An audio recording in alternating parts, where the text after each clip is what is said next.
오늘 말씀은 요한복음 2장 13절 말씀이에요. 읽어볼게요. 시작. 유대인의 유월절이 가까운지라 예수께서 예루살렘으로 올라가셨더니. 오늘 읽은 말씀에 보면은 유월절이라고 나와요. 오늘 말씀에 대한 이야기를 나누기 전에 먼저 유월절이 어떤 날인지에 대해서 먼저 간단하게 말씀을 나눠볼게요. 이스라엘 백성들이 애굽에 노예로 있은지, 노예로 됐던 거 알죠? 이스라엘 백성 노예로 생활했잖아요. 언약 못 쳐가지고. 400년 만에 하나님께서 누구를 통해서 복음을 회복시키셨을까? 모세를 통해서 회복을 시키셨어요. 그리고 어린 양의 피를 어떻게 하라고 했어? 좌우 문설주에 다 이렇게 바르라고 했잖아요. 그래서 어린 양의 피를 바른 집은 재앙이 넘어갔어요. 그렇지 않은 집만 재앙이 임하게 됐지요. 뭘 보고? 이 피를 보고 재앙이 넘어간 거야. 이 어린 양의 피는 뭘 의미하냐? 바로 예수 그리스도께서 우리를 위하여 십자가에 못 박혀 돌아가실 때 흘리신 그 피를 보여주는 그림자였어요. 이 일을 통해서 이스라엘 백성들은 애굽에서 어떻게 됐어요? 노예로 있던 애굽에서 빠져나오게 됐어요. 그걸 조금 어려운 말로 출애굽이라고 하지요. 이게 바로 유월절, 이걸 기념한 날이 바로 유월절이에요. 이 어린 양의 피, 이 어린 양의 피, 즉 뭘 말해요? 그리스도의 피를 통하여서 우리가 이스라엘 백성들이 애굽에서 나온 것처럼 우리가 저주와 재앙에서 빠져나왔다, 구원받았다. 그거를 기념한 날이 바로 유월절이에요. 유월절 알겠죠? 이때 구원받은 백성들이 광야에서 이제 광야로 나가서 이제 가나안 땅으로 향했잖아요. 광야에 모여서 예배를 드렸는데 스데반 집사님은 이걸 보고 광야 교회라고 했어요. 그리스도의 언약을 가지고, 이 그리스도의 언약을 가지고 구원받은 백성들이 모인 곳이 바로 교회예요. 그런데 이제 오늘 말씀에 요한복음 2장 말씀에 유월절이 나오는데 이 유월절은 이 그리스도의 피, 어린 양의 피, 이 내용은 싹 사라졌어. 사라지고 뭐만 남았냐? 껍데기만 남은 거야. 이게 무슨 말이냐? 유월절에서 가장 중요한 건 뭐라고 했지요? 피! 어린 양의 피? 그게 즉 뭐라고 했어? 그리스도의 피. 복음이잖아요, 복음. 그런데 복음은 다 없어지고 그 절기, 행위, 내가 절기를 지키고 그냥 교회에 가서 형식 없이 복음도 모르고 예배들 그냥 그런 것만 하는 거예요. 의미 없이. 내용이 없어지고 그냥 절기만 지키고 있었던 거예요. 예수님이 이제 예루살렘 성전으로 6월절이 돼서 예루살렘 성전으로 가셨거든요.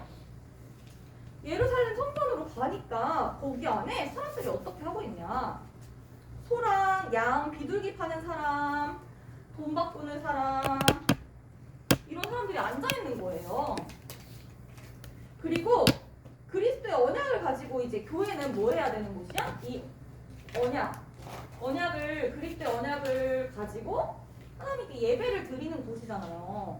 그런데 이런 예배를 중요하게 생각하지 않고 다 자기 욕심을 위해서 돈만 벌려고 하고 있는 사람들이 이 안에서 막 장사를 하고 있는 거예요. 교회가 장사하는 곳이에요? 돈 버는 곳이에요? 아니잖아요. 그런데 막 돈 벌고 장사를 하고 있는 거예요. 교회 안에서. 그래서 그랬어요. 그런데 사실 이 예루살렘 성전은 지어질 때부터 하나님을 예배하기 위한 이유가 아닌 다른 이유로 지어진 성전이었어요. 그게 뭐냐? 헤로당이 이 성전을 이스라엘 백성들한테 보여주기 위해서 46년간이나 내가 이렇게 성전을 잘 짓고 있어. 그냥 보여주기 위해서 하나님을 예배하기 위한 이유가 아니라 다른 이유로 내 욕심으로 지었던 성전이었어요. 엄청 오랜 기간 동안 지은 거죠. 그래서 이렇게 시작부터 복음이 아닌 다른 이유로 만들어졌던 성전이었고 그 안에 그리스도의 복음은 없어지고 막 이런 일들이 일어나고 있으니까 예수님이 어떠셨겠어요? 이 모습을 보고 화가 나신 거예요. 화가 나겠죠. 하나님을 예배해야 할 성전이 그렇지 않고 있으니까 화가 나잖아요. 그래서 끈으로 막 채찍을 만들어가지고 예수님이 이 막 양과 소 이런 동물들도 다 내쫓으시고 돈 바꾸는 사람들의 돈도 막 쏟으시고 막 상을 엎으셨어요. 비둘기 판 사람들에게 그러면서 말씀하신 거예요. 이것을 여기서 가져가라. 내 아버지의 집으로 장사하는 집을 만들지 말라. 내 집은 모든 사람이 기도하는 집이다. 하고 예수님께서 말씀하셨어요. 그러면서 예수님이 뭐라고 말씀하셨냐면 이 성전을 무너뜨릴 거야. 그러고 3일 만에 다시 지을 거야. 뭐 이렇게 말씀하셨는데 성전의 주인은 누굴까 얘들아? 맞아, 하나님 예수 그리스도잖아요. 성전의 주인은 예수 그리스도예요. 근데 사람들이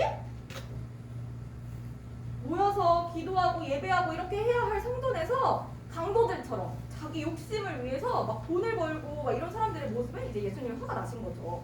물론 여기서 예수님이 성전을 무너뜨리고 3일 만에 다시 짓겠다고 하신 거는 이렇게 예수님이 십자가에서 죽으시고 3일 만에 다시 부활하셔서 너희를 구원할 거라는 말씀이시긴 했어요. 그런데 실제로 예루살렘 성전이 무너졌어. 복음이 없는 예루살렘 성전은 결국에 어떻게 됐냐? 무너졌고 복음을 놓친 이스라엘 백성들은 다 뿔뿔이 흩어지게 되고 많은 유대인들이 죽임을 당하게 돼요. 복음을 놓치고 교회가 무너지잖아요. 그럼 결국엔 재앙이 임할 수밖에 없어요. 이 사실을 우리 렘넌트들은 꼭 기억해야 돼요. 이 세상에 재앙이 임하는 거는 복음 가진 교회가 없기 때문이에요. 복음 가진 전도자가 없기 때문이에요. 이거를 항상 기억해요. 그래서 우리 렘넌트들이 어떻게 해야 될까 그러면? 옛날에 그 예루살렘 성전만 복음을 놓쳤던 게 아니에요. 지금 모든은 아니죠. 많은 교회들이 교회는 뭘 해야 돼? 그리스도의 말씀을 이렇게 전해줘. 그치? 보좌의 축복을 누리는 곳이 바로 교회예요. 그런데 이 복음의 내용이 사라져가고 있어요. 교회에서. 그럼 교회의 존재 이유가 없잖아요. 이거는 그러면 우상 신전이랑 다를 바가 없는 거예요. 그쵸? 하나님 그리스도의 복음을 전하지 않는 그냥 건물만 있으면 그게 우상 신전하고 다르게 보여요. 그렇죠? 그래서 오늘날의 교회의 모습들이 많이 이렇게 그리스도의 복음은 사라지고 그냥 건물만 남아서 그 안에서 뭘 하는지는 모르겠어요. 사람들이 다른 걸 전하겠죠. 비슷한 복음, 틀린 복음, 그치요? 그래서 우리 렘넌트들은요. 마태복음 16절 한번 같이 해볼까? 주는 시작! 주는 그리스도시요 살아계신 하나님의 아들이시니라. 이 고백을 딱 붙잡은 우리 렘넌트들이 일어나야 돼. 하나님이 이 고백을 한 베드로에게 뭐라고 했어? 내가 반석 위에 내 교회를 세우겠다고 말씀하셨잖아요. 하나님은 이렇게 그리스도의 언약을 붙잡은 렘넌트를 통하여서 교회를 다시 일으키실 거예요. 교회를 다시 세우실 거예요. 그래서 우리 렘넌트들이 교회 안에서 다시 이 그리스도 언약을 딱 붙잡고 우리 렘넌트 딱 잘 중심을 잡고 서 있어요. 그러면서 우리가 교회 안에서 뭘 해야 될까?